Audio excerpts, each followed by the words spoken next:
Good morning students, welcome to social science class, term 2, standard 8, geography lesson 1, migration and urbanization, which means இடம்பெயர்தல் மற்றும் நகரமயமாதல். Today we are going to learn about the urbanization. Urbanization, நகரமயமாதல்.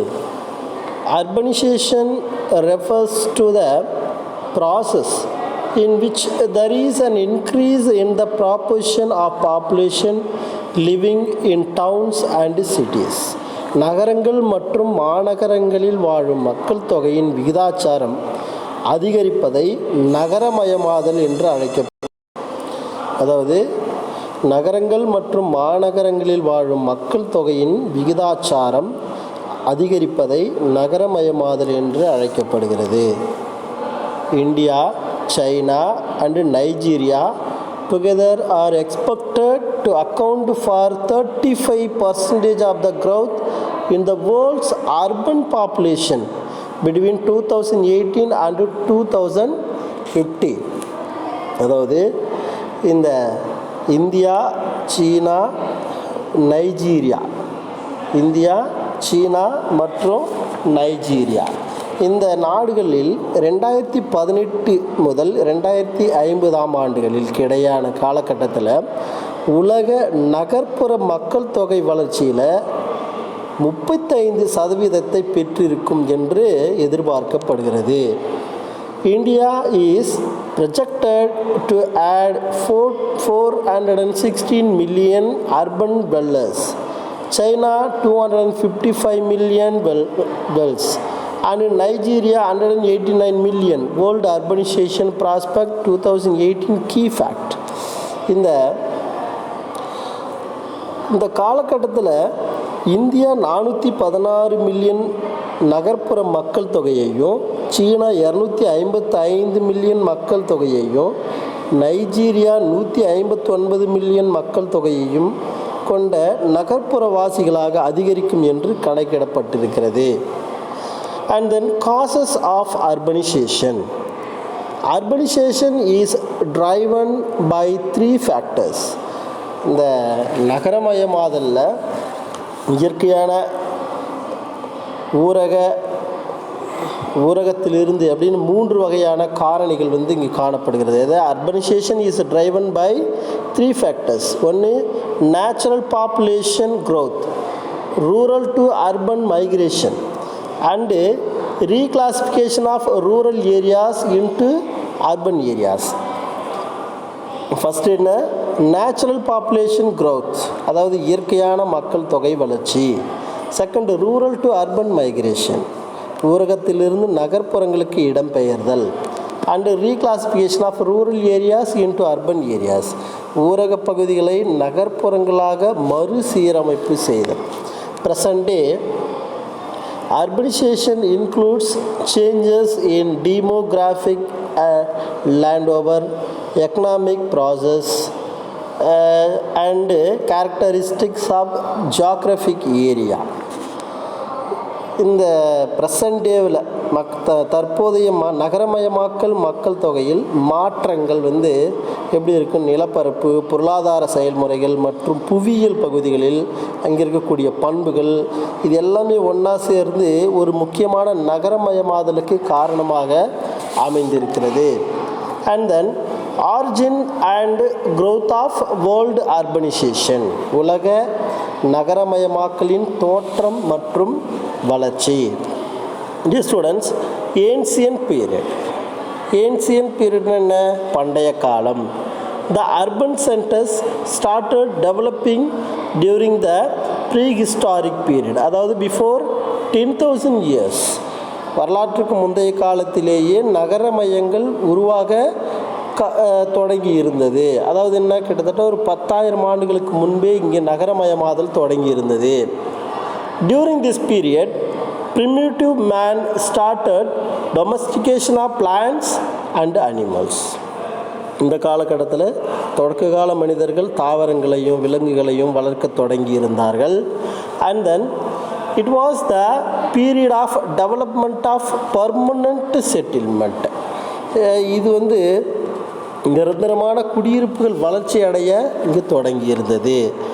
The river valley regions of the Egypt, Greece and India gave rise to the agrarian communities which eventually formed the urban communities and urban centers.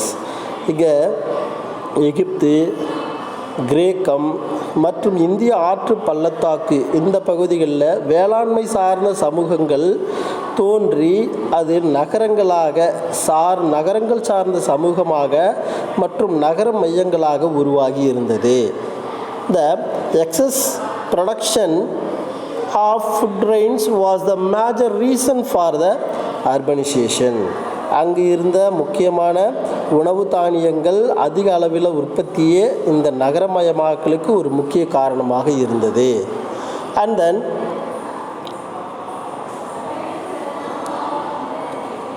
Ur and Babylon in Mesopotamia, Thebes and Alexandria in Egypt, Athens in Greece, Harappa and Mohenjo-daro in India were noted prehistoric cities of the world.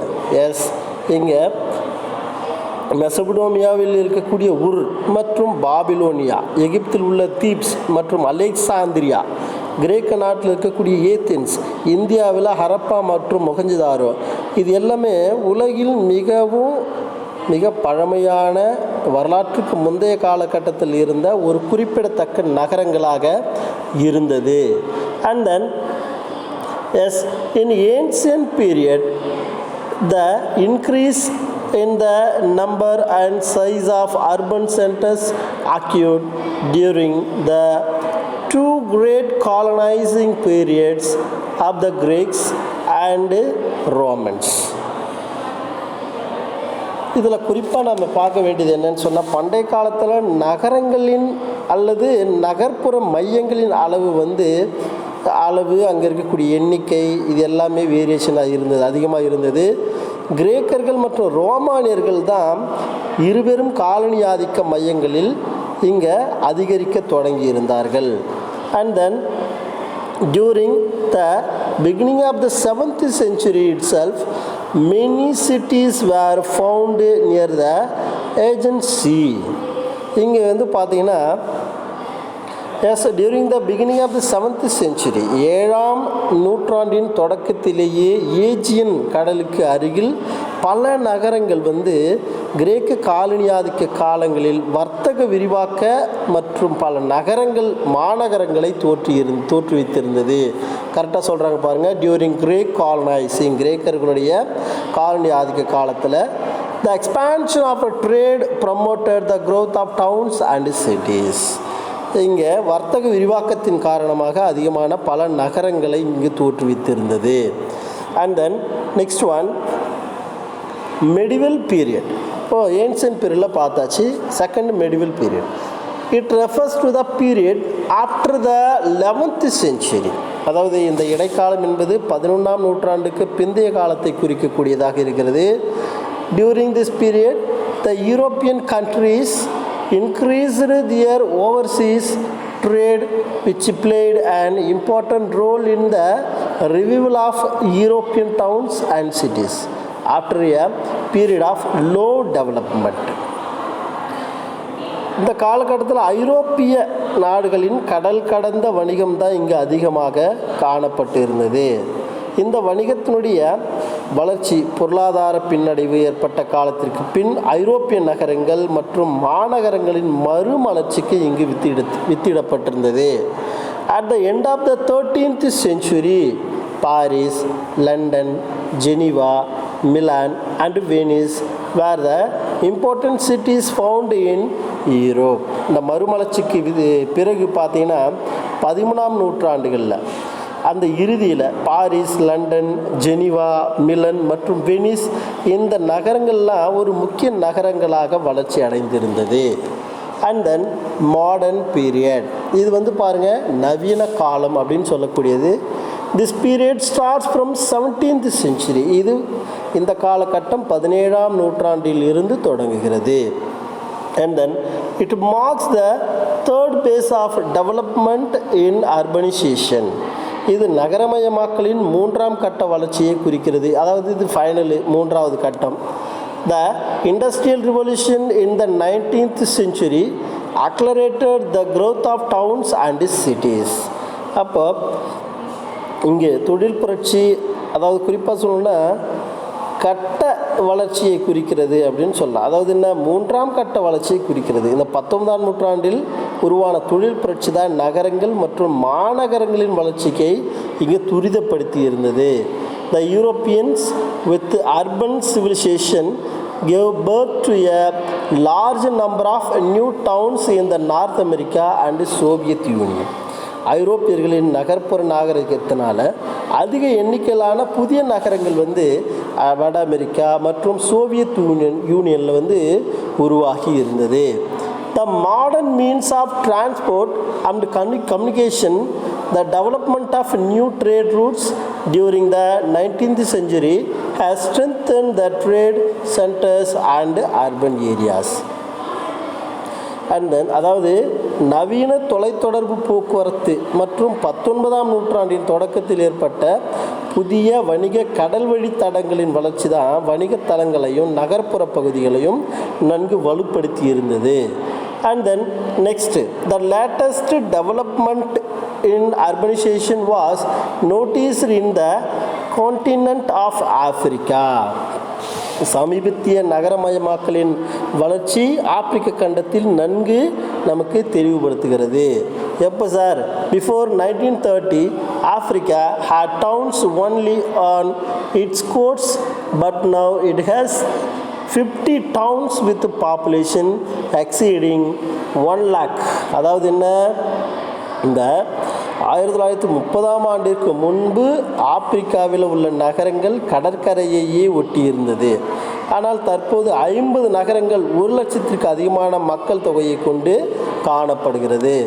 And major cities in Africa and are Cairo, Nairobi, Mombasa and Bulawayo, Douala, Abidjan, Lagos, Accra, Addis Ababa and Leopoldville, Luanda, Cape Town, Natal and Pretoria, etc. Thus, in modern age, the accelerating urbanization is resulting in a redistribution of population through the world. Yes, dear students, இதில் பார்த்தீங்கன்னா Cairo, Nairobi, Mombasa, Bulawayo, Douala, Abidjan, Lagos, Accra, Addis Ababa, Leopoldville, Luanda, Cape Town, Natal, Pretoria போன்ற நகரங்கள் ஆப்பிரிக்காவின் மிக முக்கியமான நகரங்களாக இருக்கிறது. நவீன கால துரித நகரமயமாக்கல் உலகம் முழுவதும், அதாவது மக்கள் தொகை மறுபரவலுக்கு இது உட்படுத்தி இருக்கிறது. Thank you for watching this video and have a great day.